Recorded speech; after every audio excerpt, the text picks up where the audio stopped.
you are considering purchasing a home here in Northern Colorado, then you are going to want to understand what the metro tax is.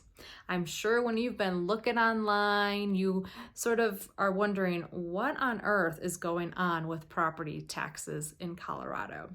Well, today on this video, we are going to take a deep dive into what the metro tax is, what it was intended for, and what it means for you and your property tax bill moving forward.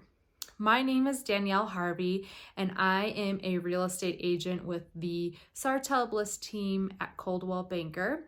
And we have been working with clients just like you purchase their dream homes up and down the Front Range for a combined 25 years. First, let's discuss what a metro district is.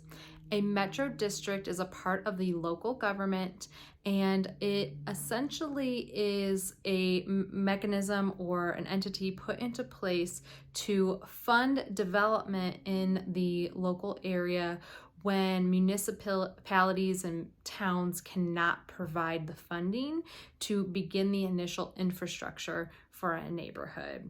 And so when it comes down to real estate, what you really want to understand is that it is a funding mechanism to begin the development process for a particular subdivision.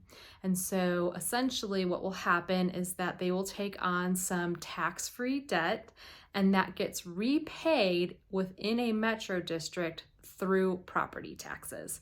And so that's why you are going to see that some subdivisions are a part of a metro district and some are not. Prior to metro districts being established in 1981 through the passing of Title 32 here in Colorado, local towns or municipalities would be required to come up with the funding for the initial infrastructure for a future subdivision.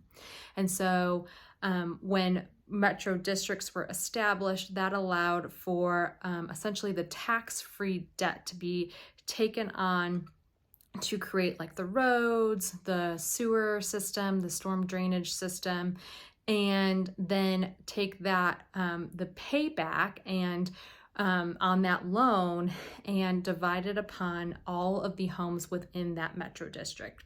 And so that is why you will see that prior to 1981, especially in the older neighborhoods here in Colorado, you will not see a metro tax, but you are going to see a metro tax being added on to the newer homes, which are very in a lot of abundance here in Northern Colorado. Metro taxes are calculated just like property taxes here in Colorado, and that is through a mill levy. And so it really boils down to what the assessed value of your home is and how much you are going to have to take on to repay that tax-free debt that was taken on by the developer to start the subdivision that you live in. So who has a say about how much debt a developer takes on to begin a subdivision? Well, the state of Colorado allows by law for a board of directors to be established to agree upon how much debt is going to be taken on. Now, what some might argue is a conflict of interest is that the initial board of directors tends to be the developers or, people connected with the developers at the very beginning. However, terms end, and so you will have the option to join your board of directors as well. Some of the information on how to become a part of the board of directors is on the screen. So take note of that if that is something important for you to be a part of in the future. To help you make a little bit more sense about what the metro tax means for your bottom line, we are going to walk through 3 homes that sold recently here in Erie, Colorado. And we're gonna be able to kind of understand how the metro tax works and what it means for you when you go to purchase a home. And so first we're going to talk about a home that sold in Morgan Hill. And Morgan Hill is a new build subdivision here in Erie. And there was a home that sold for $815,000, and the 2022 taxes were $6,200. And then on top of that, the home is a part of an HOA. So it had a monthly HOA payment of $88 a month, which covered trash, recycling, and the pool. And so you'll kind of see that that is one of the highest property taxes that we're going to look at today.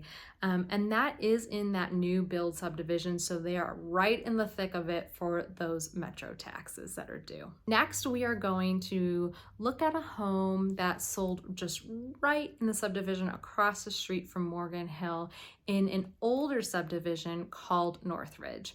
Northridge was completed in the very early 2000s, and so it is an older subdivision, and it does not have a metro tax added on.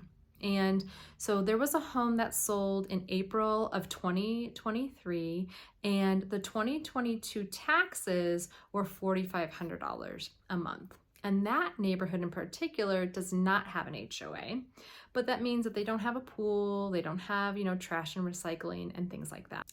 Finally, let's discuss Erie Highlands. Erie Highlands is a little bit unique because they are kind of right in the middle of those two. Erie Highlands is a part of a metro district, and there was a home that sold there in 2023 that sold for $825,000, and the 2022 taxes on that home were $6,400. And so you'll see that those kind of taxes went right back up on that newer build home within a metro district. What's unique about Erie Highlands is that they are a part of an HOA through that metro district. However, they don't have an additional HOA payment. And so the pool and things like that are covered, but you do have to take on the like trash and recycling and things like that yourself. So I hope that those 3 examples of the tax situations on 3 comparable sales, all within 3 different neighborhoods here in Erie, will kind of help you make sense about what that really means for you at the end of the day and your expenses and your overall property tax dues. So if you would like to talk a little bit more about the local real estate market, my number is on the screen again. I would love to chat with you. So give me a call today. I'd love to walk you through it and be here as a resource for you and answer any questions. So thanks for tuning in. Hope to see you again.